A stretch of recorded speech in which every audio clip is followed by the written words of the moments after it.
So, good morning, class. We are going to start the Prime Minister and the Cabinet. We already discussed it in the class, but now the syllabus has been completed and we have to discuss each and everything again. So, the topic is today's topic is Prime Minister and the Cabinet.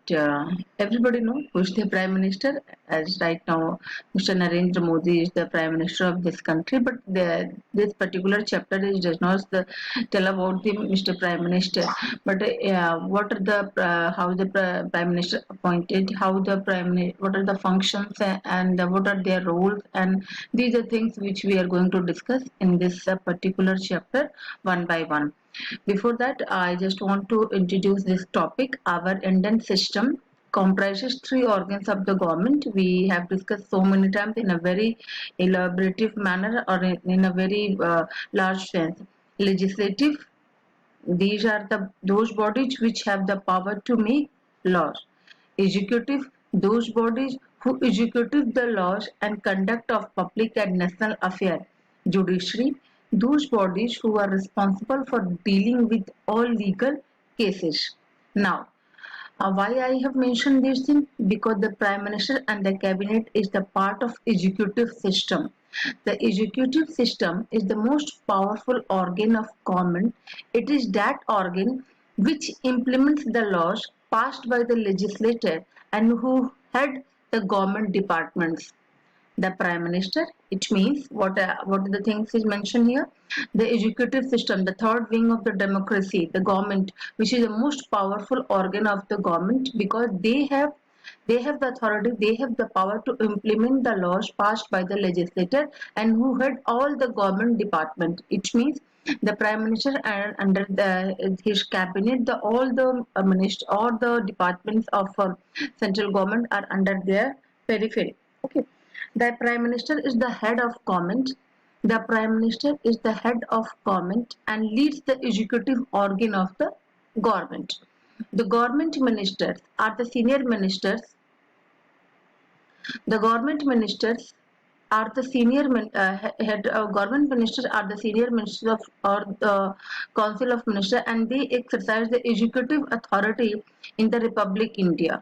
The Prime Minister is appointed by the President, and the Council of Ministers and the Cabinet Ministers shall be appointed by the President on the advice of the Prime Minister.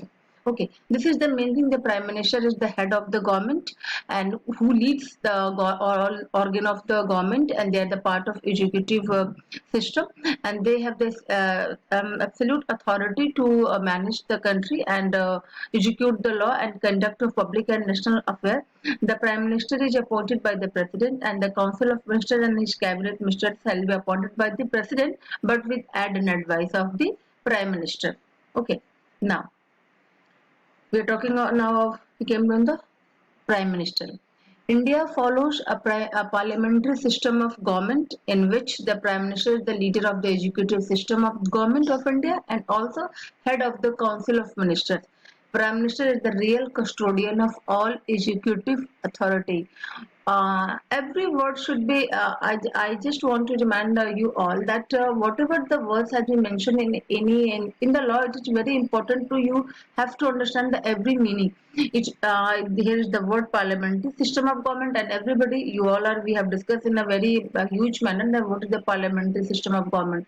Parliamentary system of government in which the government has three wings: executive, legislative, and the judiciary. So we in India we follow this kind of then the one person would be head and he is the president of India and all other wings are under him, and this is called the parliamentary form of system. Like in if you're talking about the in America, there is a presidential system of government in which there are no place for prime minister. Only the president is the head of the government, and all the executive bodies are under the president. But in India, it is not like that. There is a president who is the first man of this country, and under his the parliament, he is the part of the parliament, Lok Sabha, Rajya Sabha, and the president we discussed, and then these are the executive bodies part is Prime Minister and his Cabinet of Ministers and Council of Ministers. Prime Minister is the real custodian of all executive authority. Tenure. What are the tenure? The full term of office of Prime Minister is 5 years, but they can hold their office only if they enjoy the majority in the parliament. And the term can end sooner if loses the vote of confidence in the Lok Sabha. Once they lose their majority, the period holding their office also comes to an end.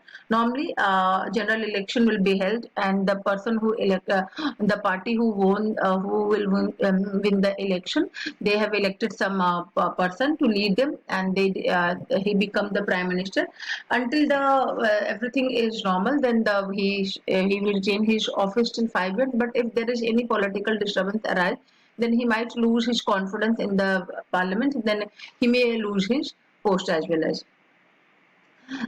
There are some things which we have to discuss here. The Indian Parliament system does not follow the democratic system of US, where the president holds his office twice and has completed his office. He or she cannot again hold their position. Right now, we have discussed that. I told you that in a US there is a presidential form of government, and the president can only become the president of more than twice, not more than twice. Then after that he cannot hold this position. But in India this is not. In India this system is not followed. Here the president, prime minister can hold their office many times till they attain their discharge period. It means every year general elections, on every 5 years the general elections will be held, and that the party wins, and the chosen person is chosen by their party by majority. Then he or she can become the prime minister more than one time. The same with the apply to the president. But yes, this is the fact. The president, for the president there is no any general election. There is a procedure of appointment of president that we have discussed in the class. We will revise that topic also. There are some examples. Then how many years the person has retained the position of prime minister. Late Shri Atal Bihari Vajpayee, the 13th prime minister of India. His first tenure as a prime minister was from 16th May to 1st June 1996, and he held the office for 13 days. But due to loss of support from the other parties to obtain his majority, he resigned. Then he was chosen as a prime minister with a full majority from 19th March 1998 to 22nd May 2004. Some more examples we have. Like we cannot forget the tenure of Pandit Jawaharlal Nehru held his office in a row as Prime Minister for 4 times, or from 15th August 1947 to 27th May 19, as in a row. It means continuous. Mrs. Indira Gandhi was also held this post for more than 15 years and elected 3 times as Prime Minister. Thus, in India, the ministers can hold their office for many times till they enjoy their vote of confidence in the Lok Sabha. Now, there are some things, technical things we are going to discuss. The salary. This is the salary of Prime Minister, particular amount in rupees, basic pay, sumptuary grant, daily allowances, this one, constituency grant, this one, and gross salary. So 1,60,000, but it reaches 2 lakh per month almost. And then what are the qualifications for the prime minister? Because anyone who want to become a prime minister, even you all also, so these qualifications must be required.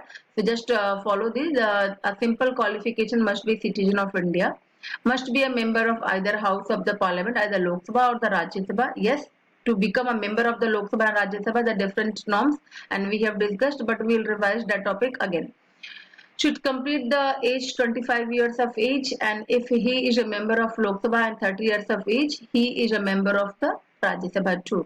So I think all of you, many of you, I cannot say all of you have this qualification and this qualification. You have to work on only this qualification. Now, there are some disqualifications also who can be barrier in the becoming a prime minister, like the office of profit. The first one is the no none one. If anyone who want to become a prime minister of India, then he if he has to resign. If he is on any office of profit post, then he or she has to resign that post. This is mentioned in the Article 102 of 1 in the Constitution, which bars the Prime Minister to hold the office of profit. Office of profit is defined as the financial amount which is given to the occupant to gain a financial advantage in the form of salaries, perks and other benefits. The office of profit has not been defined in the Constitution of India or under the Representation of People's Act.